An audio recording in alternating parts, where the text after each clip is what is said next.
அன்பான சகோதர சகோதரிகளே, உங்கள் எல்லாரையும் இயேசு கிறிஸ்துவின் வல்லமையுள்ள நாமத்தினாலே நான் வாழ்த்தி வரவேற்கிறேன். ஜாய் டிவியின் வழியாக மகிழ்ச்சியான குடும்பம் என்ற இந்த நிகழ்ச்சியின் மூலமாக உங்களை சந்திப்பதிலே மிக மகிழ்ச்சி அடைகிறேன். இந்த நாளில் கூட நான் உங்கள் மத்தியிலே வளமான வாழ்வு என்ற தொடரிலே நான் உங்களை சந்திப்பதிலே பெருமகிழ்ச்சி அடைகிறேன். ஹல்லேலூயா. இந்த வளமான வாழ்வு என்ற தொடர் 4-5 எபிசோடாக வந்து கொண்டிருக்கிறது. நீங்கள் அனைவரும் இதை பார்த்து கொண்டிருப்பீர்கள் என்று நான் விசுவாசிக்கிறேன். இந்த தொடரின் மூலமாக நாம் நமக்குள்ளே புதைந்து கொண்டிருக்கிற சக்திகளை, வல்லமைகளை நாம் தெரிந்து கொள்ள முடியும். பிரியமானவர்களே, இந்த நாளிலும் உங்களோடு நான் பகிர்ந்து கொள்கிற செய்தி என்னவென்றால், உங்கள் சிந்தனைகளும் அதன் அற்புத சக்தியும். உங்கள் சிந்தனைகளிலே அற்புத சக்தி உண்டு. ஹல்லேலூயா. உங்கள் சிந்தனைகளிலே என்ன உண்டு? அற்புதமான சக்தி உண்டு. ஹல்லேலூயா. போன தொடரிலே நான் உங்களோடு பேசினேன். என்னவென்றால் உங்களுடைய வாயின் வார்த்தையிலே வல்லமை இருக்கிறது என்று சொல்லி அந்த தொடரிலே நான் இறுதியாக உங்களிடத்தில் சொன்னேன். என்னவென்றால் மத்தேயு 12வது அதிகாரம் 34வது வசனம். மத்தேயு 12:34 என்னவென்றால் இருதயத்தின் நிறைவினால் வாய் பேசும். இருதயத்தின் நிறைவினால் வாய் பேசும். ஹல்லேலூயா. எனவே உங்களுடைய இருதயத்தில் இருக்கக்கூடிய எண்ணங்களும் உங்களுடைய சிந்தனைகளும் உங்கள் வாயிலிருந்து வருகிற வார்த்தைகளுக்கு காரணமாக இருக்கிறது பிரியமானவர்களே. எனவே நீங்கள் நல்ல காரியங்களை சிந்திக்கிறதுனாலும் நல்ல எண்ணங்களை நீங்கள் கொள்வதினாலும் உங்களுடைய வார்த்தையானது மிகவும் நல்லதாக வரும் பிரியமானவர்களே. எனவே உங்களுடைய சிந்தனைகளை நீங்கள் கண்ட்ரோல் செய்வதன் மூலம், உங்களுடைய எண்ணங்களை நீங்கள் கண்ட்ரோல் செய்வதன் மூலம் உங்கள் வார்த்தை மிகவும் வளமுள்ளதாக, ஒரு பாசிட்டிவான வார்த்தைகளாக, தரம் மிக்க வார்த்தைகளாக, நேர்மையான வார்த்தைகளாக இருக்கும் பிரியமானவர்களே. ஹல்லேலூயா. இதனால் நான் என்ன உங்கள்கிட்ட சொல்ல போகிறேன்னா, உங்கள் சிந்தனைகளை எப்படி நீங்கள் வழிப்படுத்துவது என்ற ஒரு சிந்தனையோடு கூட இந்த நாளிலே உங்கள் மத்தியிலே நான் பேச விரும்புகிறேன். பார்த்தீர்கள் என்றால் பாருங்கள், சிந்தனை, நம் மனிதர்கள் ஒவ்வொருவருக்கும் சிந்தனை இருக்குது இல்லையா? இந்த சிந்தனை சக்தி எப்படின்னா, அந்த சிந்தனா சக்தி என்பது சிந்திப்பதினாலே ஒரு சக்தி உண்டாகிறது அல்லவா? அதை சிந்தனா சக்தி என்று அழைப்பார்கள். இந்த சிந்தனா சக்தி தேவாதி தேவனாலே நமக்கு கொடுக்கப்பட்டிருக்கிறது. ஹல்லேலூயா. இந்த சக்தி, இந்த சிந்தனா சக்தியிலே சொல்லுக்கடங்காத வல்லமை இருக்கிறது. அதை நீங்கள் புரிந்து கொள்ள வேண்டும். அது மட்டுமல்ல, ஒரு காரியத்தை நீங்கள் திரும்ப திரும்ப திரும்ப அதை நீங்கள் சிந்திக்கிற பொழுது அது எப்படி இருக்கிற அந்த காரியம் சிந்திப்பவருக்கு சொந்தமாகிறது. ஹல்லேலூயா. எனவே நான் இந்த நாளில் என்ன சொல்ல விரும்புகிறேன்னா, உங்களுடைய வாழ்க்கையிலே நீங்கள் எப்படி சிந்திக்க வேண்டும், சிந்திக்கிற சிந்தனைகளை குறித்து பல காரியங்களை இந்த நாளில் நாம் பார்க்க போகிறோம். ஹல்லேலூயா. சரி, முதலாவது நீங்கள் பார்த்தீங்கன்னா, சிந்தனா சக்தி வீணாக நாம் செலவழிக்கக்கூடாது. நாம் பல காரியங்களை தேவையில்லாமல் நாம் நெடுநேரமாக பல காரியங்களை நீங்கள் போட்டு சிந்திக்கிற பொழுது உங்களுடைய சிந்தனா சக்தி விரயமாகிறது, வேஸ்ட் ஆகிறது. சிந்தனா சக்தியை நாம் வீணாக செலவு செய்யாமல் இருக்க நாம் கற்றுக்கொள்ள வேண்டும். பல காரியங்களை ஒரு நொடியிலேயே பல காரியங்களை நாம் சிந்திப்பது, அங்கும் இங்குமாக நம் சிந்தனைகளை அலைய விடுவது, இப்படி செய்வதனாலே நம்முடைய சிந்தனா சக்தி விரயமாகிறது. அது மட்டும் இல்லை, ஏராளமான காரியங்களை நீங்கள் ஒரு நிமிடத்தில் நீங்கள் பல காரியங்களை நீங்கள் அப்படி என்று சிந்திக்கிற பொழுது பார்த்தீர்கள் என்றால் உங்களுடைய வல்லமை வீணாகி போவதனால வீணாகின சிந்தனைகளை அகற்றி எண்ணங்களை நீங்கள் என்ன செய்ய வேண்டும், குறிப்பிட்ட காரியங்கள் மீது செலுத்த வேண்டும். உதாரணத்துக்கு பாருங்கள், உங்களுடைய சிந்தனையில் ஒரு குறிப்பிட்ட காரியங்கள் மீது நீங்கள் செலுத்துகிற பொழுது அந்த காரியங்கள் உங்கள் வாழ்க்கையிலே பலிப்பதை நீங்கள் பார்க்கலாம். உங்களுடைய சிந்தனைகளை நீங்கள் ஒருமுகப்படுத்துவதன் மூலமாகவும் அந்த சிந்தனைகளை நல்ல காரியங்களிலே நீங்கள் சிந்திப்பதன் மூலமாகவும் நீங்கள் எப்படி இருக்க முடியும்னா, நல்ல காரியங்களை உங்கள் வாழ்க்கையில் நடக்க நீங்கள் உங்களுக்கு உதவி செய்கிறீர்கள்.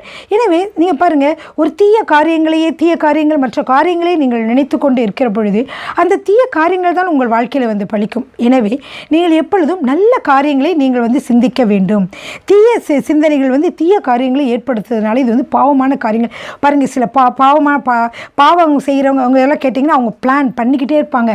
ஒரு தீய காரியத்தை செய்யணும், அதுக்கு சிந்திச்சுட்டே இருப்பாங்க. இது எப்படி செய்கிறது ரொம்ப நாளாக பிளான் பண்ணி சில பேர் நீங்கள் கேட்டிங்கன்னா அவங்க சொல்லுவாங்க, குற்றவாளிகளெல்லாம் கேட்டிங்கன்னா அவங்க அந்த குற்றத்தை செய்ய பல நாள் பிளான் பண்ணியிருப்பாங்க, பல நேரம் அதை யோசிச்சிருப்பாங்க, பல நாட்கள் பல வருடங்களை கூட திட்டங்களை தீட்டியிருப்பாங்க.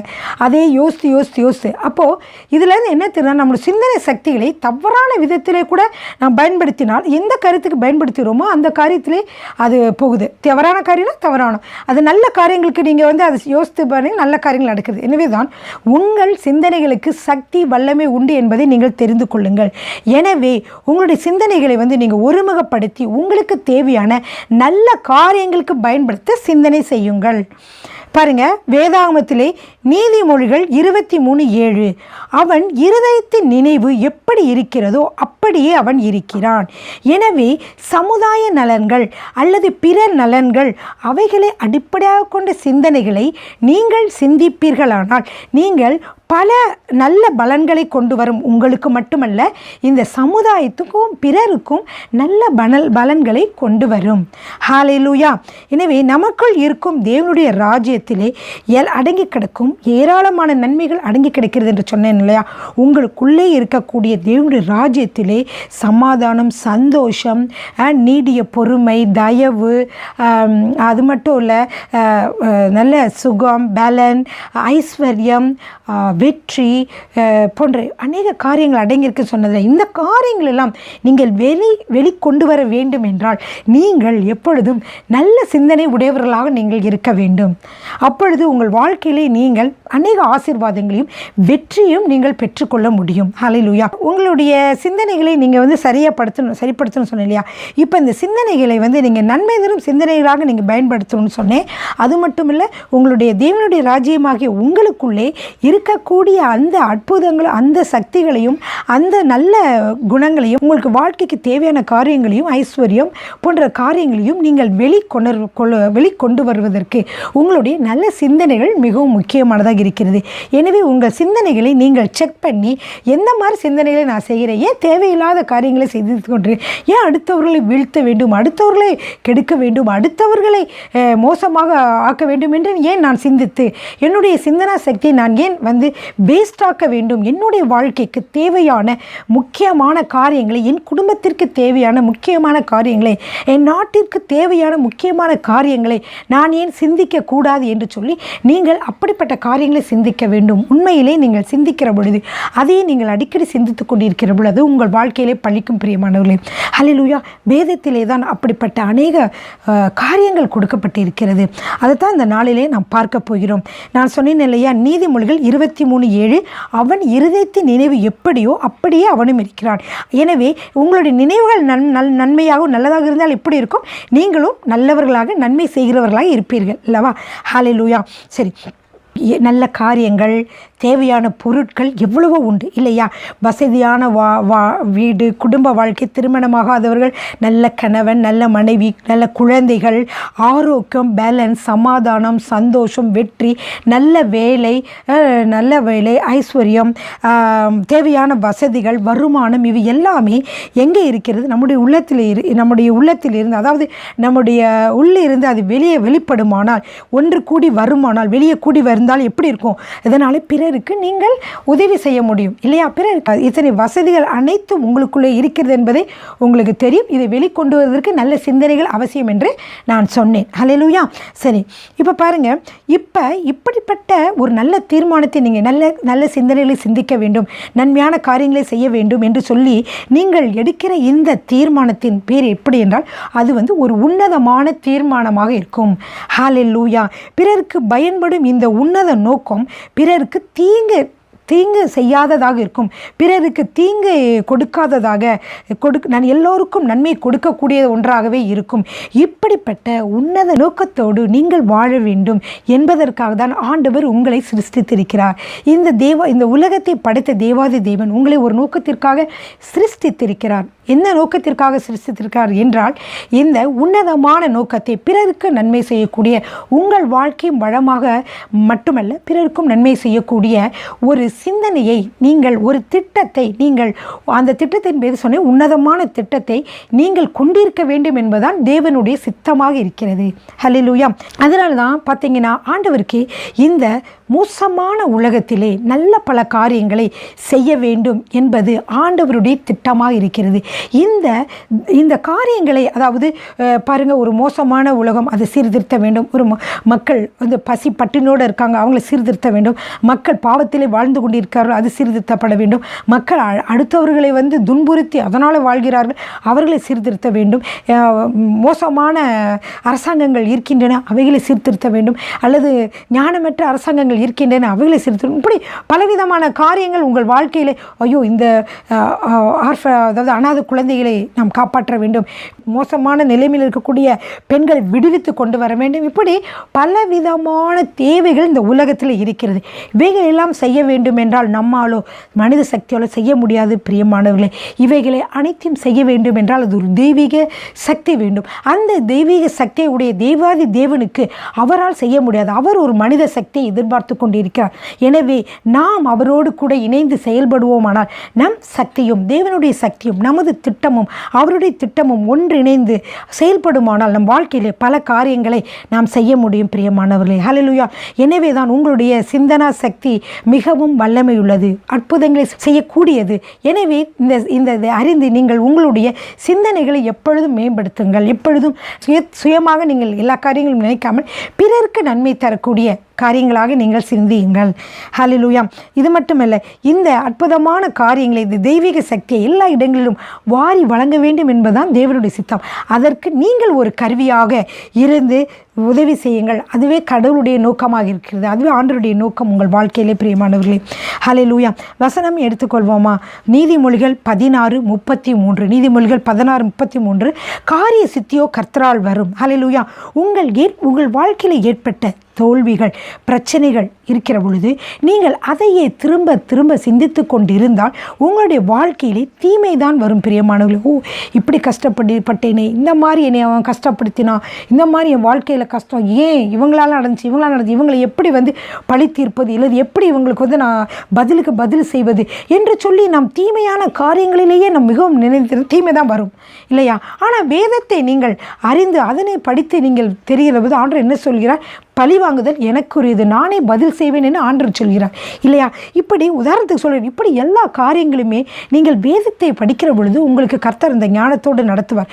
எனவே நீங்கள் தோல்விகள், பிரச்சனைகள் இதையே நீங்கள் திரும்ப திரும்ப நீங்கள் சிந்தித்து கொண்டு இருக்கிற பொழுது உங்களுக்கு தீமையே கிடைக்கும். எனவே அதை விட்டு பிரச்சனையில் இருந்தாலும், கடன் பிரச்சனை இருந்தாலும், பிறர் உங்களுக்கு தீங்கு செய்திருந்தாலும், எவ்வளவு கவலையோடும் கஷ்டத்தோடும் பாரத்தோடும் இருந்தாலும் அதை பக்கம் உங்களுடைய சிந்தனை திருப்பாமல் நீங்கள் வேறு பக்கமாக நீங்கள் திருப்பலாமே.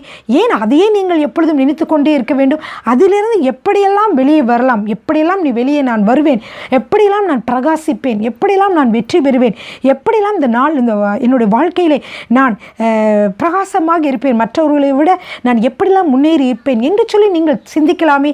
நல்ல காரியங்களை நீங்கள் சிந்திக்கலாம் அல்லவா? எனவே உங்களுடைய சிந்தனை சக்தியை நீங்கள் இந்த கஷ்டங்கள், பாரங்கள், தோல்விகள் இதை சிந்திக்காமல் நீங்கள் வேறு வழியிலே சிந்தனையை திருப்புங்கள்.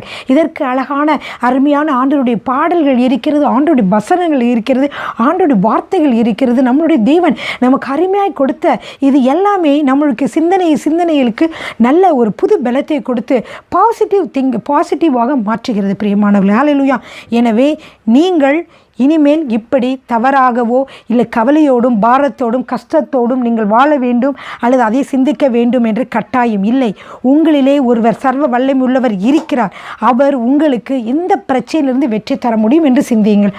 கடன் பிரச்சனை இருக்கிறதா, கவலை இருக்கிறதா, பாரம் இருக்கிறதா, இதற்கு நான் என்ன செய்வேன், நான் இப்படி பிரச்சனையில் அசிங்கப்பட்டேனே, இப்படி செய்து நடந்ததே, அப்படி நடந்ததே என்று சிந்தித்து கொண்டிருக்காமல் எனக்குள்ளே ஒருவர் இருக்கிறார், சர்வ வல்லமை புரிந்தவர் இருக்கிறார், அவராலே ஐஸ்வர்யத்தை கொடுக்க முடியும், அவராலே எனக்கு வெற்றியை கொடுக்க முடியும், அவராலே என் நோய்களை மாற்ற முடியும், அவராலே எனக்கு சமாதானத்தையும் சந்தோஷத்தையும் கொடுக்க முடியும், என் தலையை நிமிர்த்த முடியும் என்று சொல்லி விசுவாசத்தோடு கூட நீங்கள் உங்களுக்குள்ளே இருக்கிற தேவாதி தேவனை நோக்கி பாருங்கள். ஹல்லேலூயா. ஆமேன். 2 கொரிந்தியர் 8:9 சொல்லப்பட்டிருக்கிறது. இயேசு கிறிஸ்து என்ன செய்தார்? நாம் ஐஸ்வர்யவானாகும் பொருட்டாக அவர் தரித்திரரானாரே என்று வசனம் சொல்லுகிறது. எனவே இதை சொல்லி கர்த்தரை துதியுங்கள். ஆண்டவரே, நான் தரித்திரத்தில் இப்பொழுது இருக்கிறேன், ஆனால் நான் தரித்திரத்தில் இருந்து நான் ஐஸ்வர்யவானாகும் பொருட்டாக நீர் தரித்திரரானீரே, அதற்காக நன்றி என்று சொல்லி கர்த்தரை துதியுங்கள். சீக்கிரமாக நீங்கள் ஒரு ஐஸ்வர்யவானாக நீங்கள் மாறிவிடுவீர்கள். கர்த்தருடைய வார்த்தைகள் எல்லாம் ஜீவன் உள்ளதாக ஆவியாகவும் ஜீவனாகவும் இருக்கிறது என்று வசனம் சொல்லுகிறது. ஹல்லேலூயா. பாருங்க, அது மட்டும் இல்லை பிரியமானவர்களே, பிலிப்பியர் 4:8 அதில் வாசிக்கிறபடி எப்பொழுதும் உங்களுடைய சிந்தனைகளாம் எப்படி இருக்க வேண்டும்? உண்மையுள்ளவைகள் எவைகளோ, கற்புள்ளவைகள் எவைகளோ, புண்ணியம் எதுவோ, புகழ் எதுவோ அவைகளையே சிந்தியுங்கள், அப்பொழுது சமாதானத்தின் தேவன் உங்களோடு இருப்பார். ஹல்லேலூயா. பவுல் சொல்லியிருக்கிறாரு. இருந்தாலும் இது பரிசுத்த ஆவியானவர் மூலமாக ஏவப்பட்டு அவர் சொல்லியிருக்கிறார். என்ன சொல்லியிருக்கிறார்? உண்மையுள்ளவைகள் எவைகளோ, ஒழுக்கமுள்ளவைகள் எவைகளோ, நீதியுள்ளவைகள் எவைகளோ இதையே சிந்தித்து கொண்டிருங்க. புகழ் எதுவோ, கற்புள்ளவைகள், புண்ணியம் எது, புகழ் எது, இதுவே சிந்தியுங்கள் என்று சொல்லியிருக்கார். ஏன்? உங்களுடைய சிந்தனை சக்தியிலே வல்லமை இருக்கிறது. ஹல்லேலூயா. எனவே தான் அவர் அப்படி சொல்லியிருக்கிறார். அப்பொழுது சமாதானத்தின் தேவன் உங்களோடு இருப்பார். அப்பொழுது நீங்கள் எப்பொழுதும் எப்படி இருப்பீங்க? சமாதானத்தோடு இருப்பீங்க. கவலைகள், பாரங்கள், கஷ்டங்கள், கொடுமைகள் எல்லாம் மாறிவிடும் பிரியமானவர்களே. ஹல்லேலூயா. எனவே இந்த குறிப்பிட்ட நான் சொன்ன அந்த குணாதிசயங்களை எல்லாம் நீங்கள் சிந்திக்க வேண்டும் என்றால் அது தேவனையே சிந்திப்பதற்கு சமம். தேவாதி தேவன் தான் உண்மையுள்ளவர், ஒழுக்கமுள்ளவர், நீதி உள்ளவர், கற்புள்ளவர், புண்ணியம், புகழ் எல்லாமே ஆண்டவரை பற்றி நாம் சிந்திக்கிறோம். ஸோ கிறிஸ்துவையும் கிறிஸ்துவுக்குள்ள குணாதிசயங்களையுமே நாம் சிந்திக்கிறோம். ஹல்லேலூயா. எனவே இப்பொழுது உங்களுக்கு நீங்கள் என்ன தோணுன்னா, ஆண்டவர் இயேசு கிறிஸ்து உங்களுக்குள்ளே இருப்பதனால் அவருடைய சுபாவங்கள் உங்களுக்கு இருப்பதை நீங்கள் நினைத்து கர்த்தரை துதிக்க வேண்டும். ஹல்லேலூயா. அது மட்டுமல்ல, நீதிமொழிகள் 3:6 சொல்லப்பட்டிருக்கிறது, உன் வழிகள் எல்லாம் அவரை நினைத்துக்கொள், அப்பொழுது அவர் உன் பாதைகளை செவைப்படுத்துவார். எனவே நான் சொன்னது போல உண்மை உள்ளவர்களை சிந்தித்து கொண்டிருங்கன்னு சொன்னேன் இல்லையா, அந்த வசனத்தை எடுத்து நீங்கள் மனப்பாடம் பண்ணி வைத்துக் கொள்ளுங்கள். அதனால தான் இதில் நீதிமொழிகள் 3:6 என்ன சொல்லப்பட்டிருக்குன்னா, உன் வழிகள் எல்லாம் அவரே நினைத்துக்கொள். இந்த சொல்லப்பட்ட காரியங்கள், உண்மை, ஒழுக்கம், கற்பு, புண்ணியம், புகழ், இது எல்லாமே தேவனை இயேசு கிறிஸ்துவை பற்றி சிந்திப்பதாக இருக்கிறது. அதனால தான் வசனம் சொல்லுகிறது, உன் வழிகளில் எல்லாம், உன்னோட வாழ்க்கையில் எல்லாம் என்ன செய்யணும்? ஆண்டவரை நினைத்துக்கொள், அப்பொழுது அவர் உன் வழியை செவ்வை பண்ணுவார். ஹல்லேலூயா. இவ்வளோ அருமையான வார்த்தைகள் பிரியமானவர்களே. அது மட்டும் இல்லை, நம்மளோட வாழ்க்கையில் பலவிதமான பிரச்சனைகள், பதட்டங்கள் சூழ்கிற பொழுது நம்முடைய மனது எப்படி இருக்கும்? ஆத்திரமாக இதுபடும்.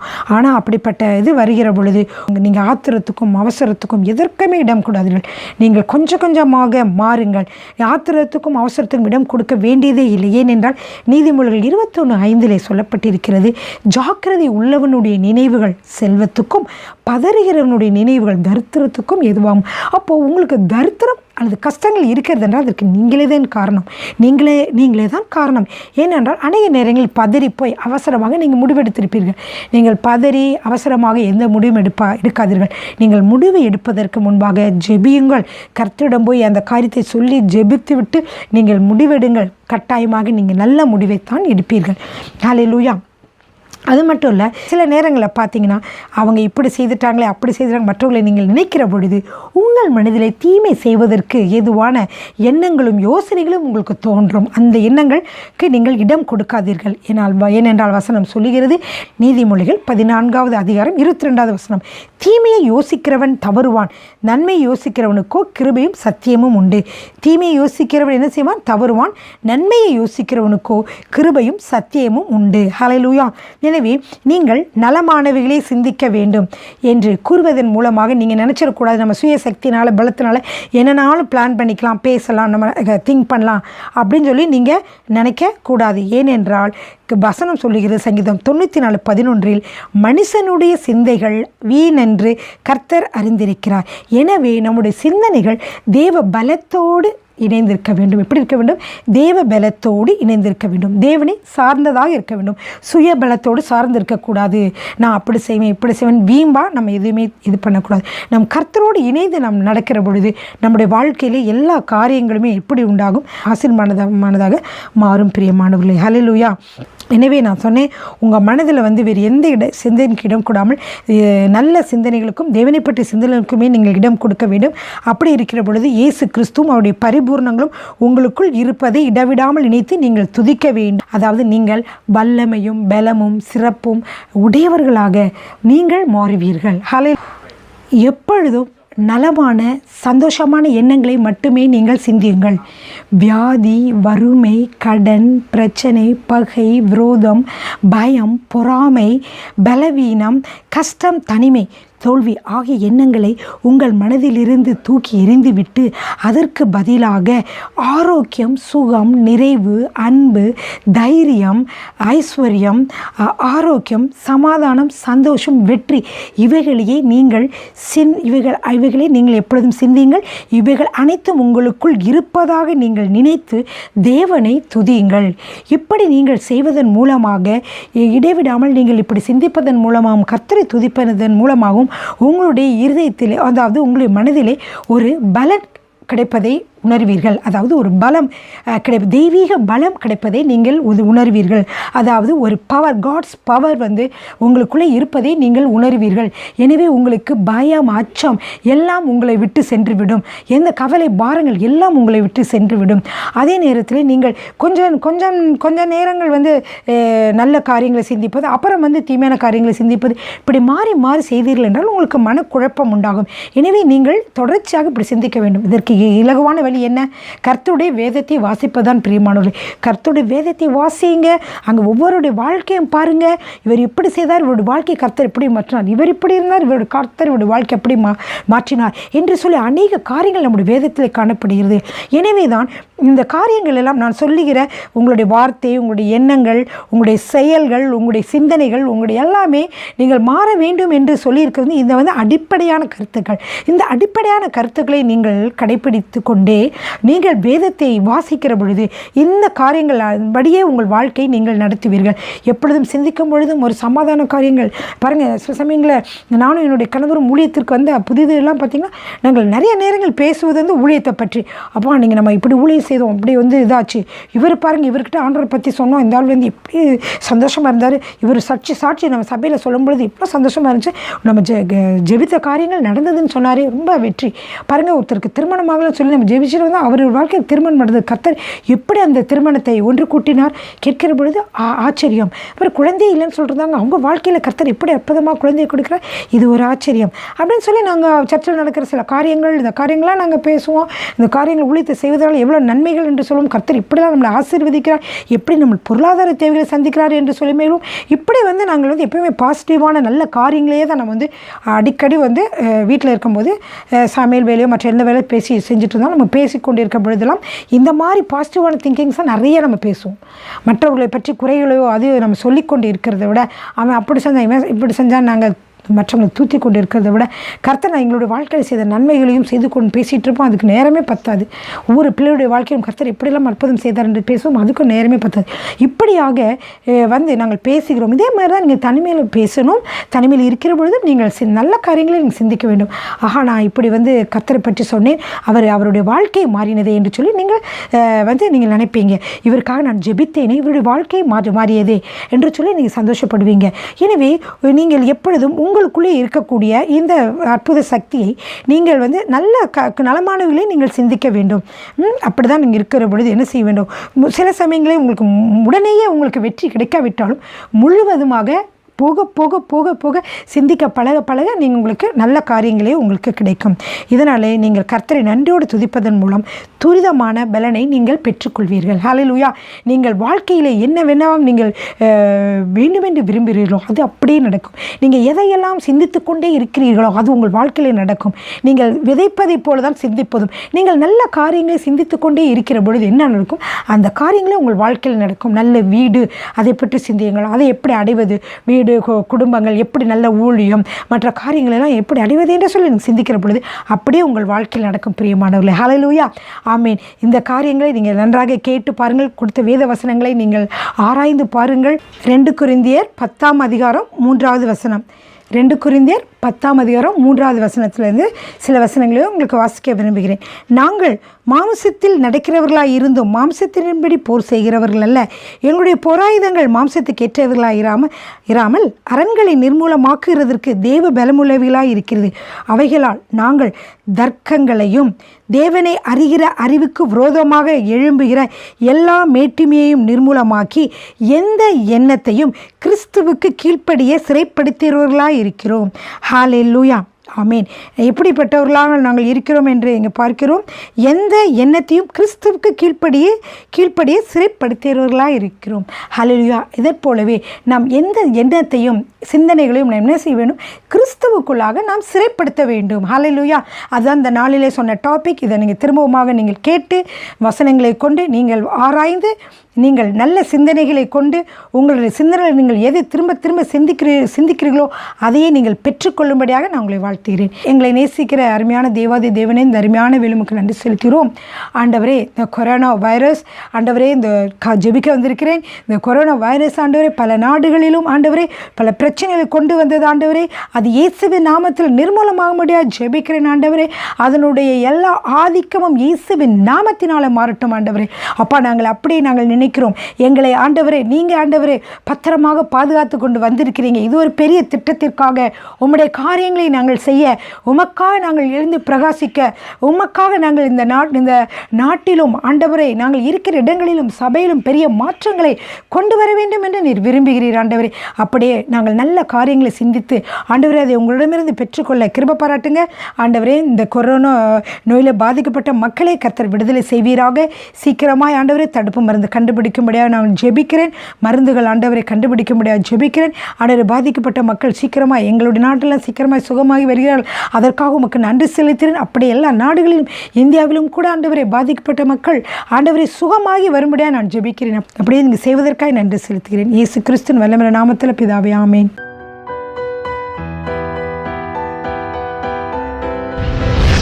கர்த்தர் உங்களை ஆசீர்வதிப்பாராக.